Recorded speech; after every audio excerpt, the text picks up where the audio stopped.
नमस्कार, मी मृणाली पिळणकर. तुम्ही पाहत आहात एलएस मराठी. सकाळचे 10 वाजता आहेत. पाहुयात आताच्या काही महत्त्वाच्या घडामोडी. खरातवर आधीच कारवाई करायला हवी होती. अमृता फडणवीस यांचं रोखठोक मत. असं झालं असतं तर बऱ्याच गोष्टी टाळता आल्या असत्या. अनेक स्त्रियांचं जीवन वाचलं असतं. अमृता फडणवीसांची प्रतिक्रिया.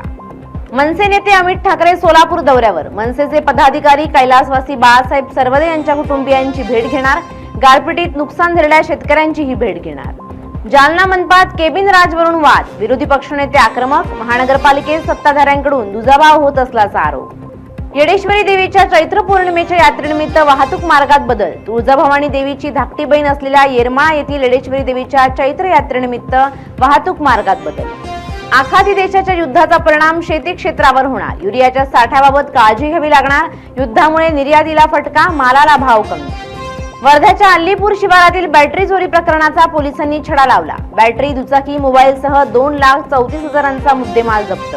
अवघ्या 2 तासात खुनाचा गुन्हा उघडकीस आणत आरोपीला अटक. कारंजा पोलिसांची कारवाई. धामकुंड शिवारात शेतातील कामाच्या वादातून खून झाल्याचं उघडकीस.